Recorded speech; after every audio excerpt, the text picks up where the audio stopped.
voting member, but we collectively are in a unique position to nominate someone of uncommon qualities with uncommon skills for the position of Archtown Supervisor. And it so happens in this instance, Andy Stewart has already had a profound positive impact on the lives of Archtown residents of Rockland County and beyond, because of his activities here in Archtown and throughout the county. Part of that comes because of his leadership of Keep Rockland Beautiful over many years. And if you read his resume, you know that he has organized many, many cleanups, beautification efforts, outreach to school kids.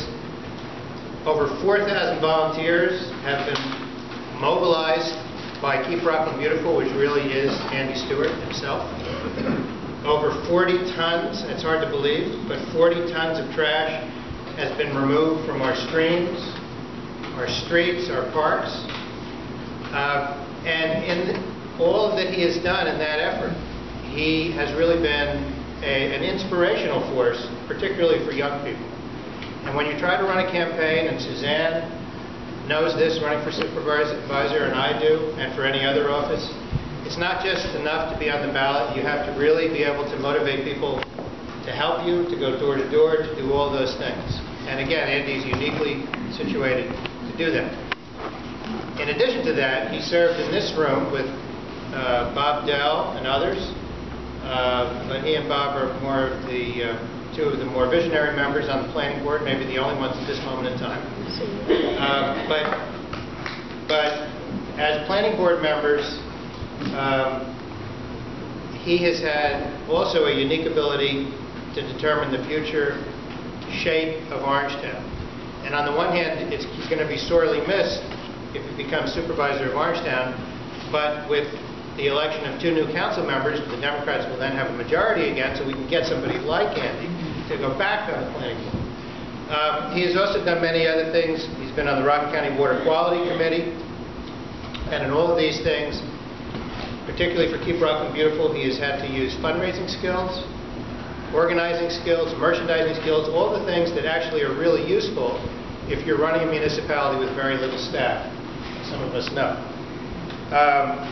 He also went to a great school, Wesleyan University, and that school was also attended by another Orangetown supervisor who will remain nameless. I'll just say that unlike that other supervisor, Andy was in a program called Science and Society, which you can't tell from the title, but it was an extremely intensive program at Wesleyan that he excelled at. And then he took those skills further and got further education before he went to Keep Rockland Beautiful. So the only final thing I want to say is this.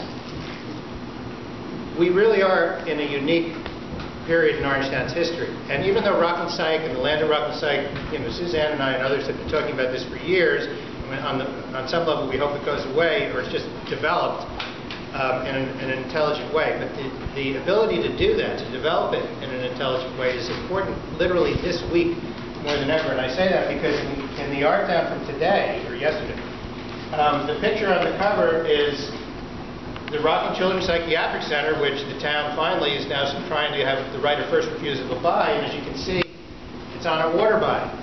Without getting into a great deal of detail about that, the point is that we still, just for a small moment in time, have the ability to determine our own destiny, to control many, many acres on a water body. No other municipality in the metropolitan area has that ability.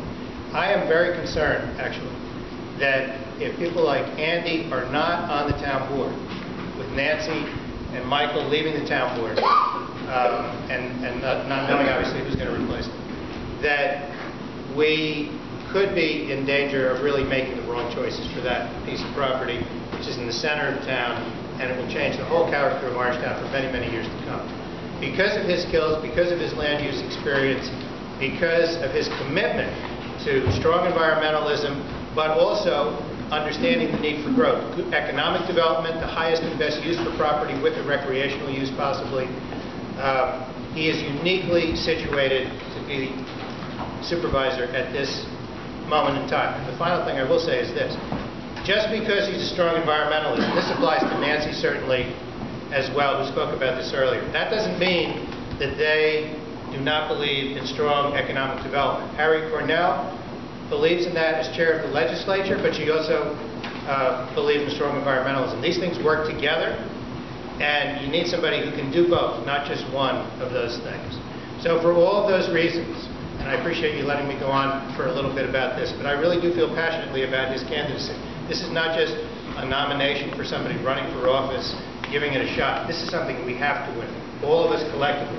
And when we do, and Mike spoke about the difference between Democrats and Republicans, and I've often said on the town level, ideology isn't so important, but when we nominate these candidates, 2 council candidates out of 3 excellent candidates, we'll nominate 2, we'll nominate Andy, and the people of the town of Orangetown will really see the difference in terms of vision, competence, and leadership that our team brings.